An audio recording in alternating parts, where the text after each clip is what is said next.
हेमंत सरकार होश में आओ, हेमंत सरकार होश में आओ, शिक्षा मंत्री होश में आओ, करो एकता जिंदाबाद, जिंदाबाद जिंदाबाद, करो एकता जिंदाबाद, जिंदाबाद जिंदाबाद, शिक्षा मंत्री होश में आओ, होश में आओ, होश में आओ, शिक्षा मंत्री होश में आओ, होश में आओ, होश में आओ।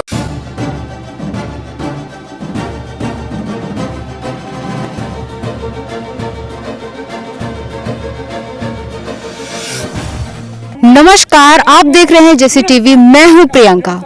आज हम फिर उसी मैदान में खड़े हैं जहां पर लोग बहुत दिनों से धरना दे रहे हैं और धरना का देने का एक एक समूह रोज फिर दिन पे दिन उनकी तादाद बढ़ती जा रही है। उन्हीं में से एक समूह है। आइए उनसे जानते हैं कि क्या है उनकी मांगे और वो क्यों दे रहे हैं ये धरना। सबसे पहले आप बताइए कि ये धरना क्यों दे रहे हैं, किस लिए दे रहे हैं, क्या वजह है? हम लोग 1994-95 से साक्षरता का काम करते आ रहे हैं और अभी सरकार का नया गाइडलाइन नई शिक्षा नीति के तहत जो आई है पढ़ना लिखना अभियान, उस कार्यक्रम से हम लोग को सरकार वंचित कर दिया है जी।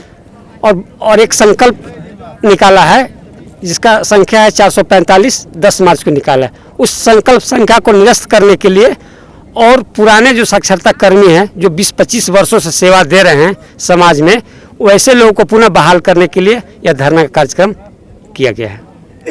तो सरकार से आपकी क्या मांगे हैं? सरकार से हमारी मांगे हैं कि जो पुराने साक्षरता कर्मी हैं पूरे राज्य में लगभग 10,000, उनको पुनः रोजगार दिया जाए। क्योंकि हम लोग साक्षर भारत कार्यक्रम में एक प्रेरक की भूमिका निभा रहे थे और 31 मार्च 2010 से साक्षर भारत कार्यक्रम को केंद्र सरकार स्थगित कर दिया है और 2018 में स्थगित कर दिया है। और नई जो पढ़ना लिखने का कार्यक्रम है उसमें हम लोग कई जगह नहीं रखा है। उसमें पुनः रोजगार के लिए, पुनः बहाली के लिए हम लोगों ने धरना कार्यक्रम किया है। जी, बहुत बहुत धन्यवाद आपका। तो इसी के साथ आप देख रहे हैं कि हम कुछ और लोगों से जानेंगे कि क्या है उनकी परेशानियां। आप अपना नाम बताएं। मेरा नाम अनीता देवी हुआ, मैं बुढ़ू ब्लॉक से हूँ। मैं यहाँ राज्य स्तरीय 2 दिवसीय प्रेरक संघ के धरना ये में बैठे हुए हैं। हमारी सरकार से मांग है कि हम लोग 1995 से अपना जितना घर को नहीं समय दिए, अपना परिवार को नहीं समय दिए, उतना हम समाज को समय दिए हैं। वही सरकार आज हमको बाहर दूध में पड़ी मक्खी जैसा फेंकने का काम कर रही है। हम सरकार से मांग कर रहे हैं कि हम जो समय इतने दिन तक समय दिए हैं, 1 साल 2 साल 4 साल नहीं, पूरे हम लोग 22-23 साल समय दिए हैं। 5 साल में आदमी अस्थायी होता है, उसको उस राज्य में या उस ब्लॉक उस जिला में रहने का हक बनता है, पर हमने सदी गुजार दिए इस काम को करते हुए समाज के प्रति।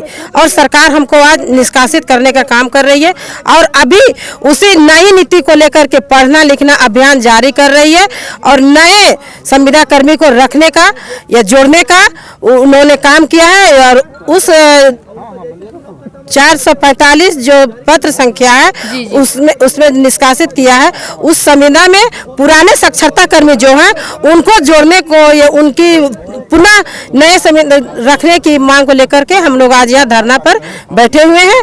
हम सरकार से मांग करते हैं कि सरकार का सपना है और रहेगा बेटी बचाओ और बेटी पढ़ाओ, पर महिलाओं कभी बेटी भी थी, कभी बहू भी थी और आज एक समाज की एक सम्मानित महिला समाज के रक्षक है और वही महिला को निष्कासित करने का काम कर रही है। सरकार से विनम्र निवेदन है कि हम लोग को अपनी जो पहचान है, अपनी जो हम लोग समाज में काम किए हैं, उस काम को पुनः हम लोग को रखने का, जितने भी राज्य स्तरीय प्रेरक है उनको पुनः नियोजन में रखने का कार्य करें। जी, बहुत बहुत धन्यवाद। आप बताइए कि आप एक युवा हैं और यहाँ आप साक्षरता कर्मचारी संघ की तरफ से धरने पर बैठी हैं, तो एक युवा होने के नाते क्या कुछ परेशानियां हैं और क्या कुछ आगे की नीति है इस धरना को लेकर के? हम आज से नहीं, हम बहुत पहले से हम साक्षरता में जुड़े हुए प्रेरक रूप में काम कर रहे हैं जी। और मेरा भी जो यहाँ पे प्रेरक रूप में जो काम किया है तकरीबन हमारा 12 साल लगभग हो चुका है यहाँ पे काम करते हुए। और उस समय मतलब युवा होने के बावजूद भी हमको मतलब बहुत सारी परेशानी हुई।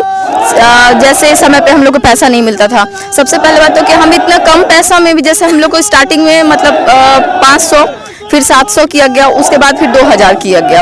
2000 करने के बावजूद भी हम लोग को सही टाइम पे कभी हम लोग को पैसा नहीं मिलते थे। फिर भी हम पैसा को नहीं देख के समाज को देखते थे और फिर बहुत सारी तकलीफ देखते हुए भी हम लोग बहुत सारा कार्य करते ही रहे कि ये सोच के कि नहीं हम लोग को मतलब हमेशा के लिए अस्थायी तो ये जो धरना देने का जो मेन कारण है जी। और अगर आपकी ये 2 दिवसीय जो ये है धरना है, ये अगर नहीं पूरी होती है तो आगे का क्या आपकी रणनीति है? नहीं, ये तो सरकार को करना ही पड़ेगा।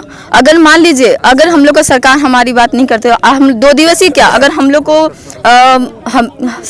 मतलब जब तक हम लोग को नहीं करेंगे तब तक हम धरना प्रदर्शन में हमेशा लगे ही रहेंगे, अनशन पे हम बैठ जाएंगे। तो देख रहे हैं किस तरीके से युवा जो है हर तरीके से, चाहे वो शिक्षा को लेकर हो, चाहे वो नौकरी को लेकर हो, चाहे वो रोजगार को लेकर हो, सभी यहाँ पर धरने पर बैठे हैं।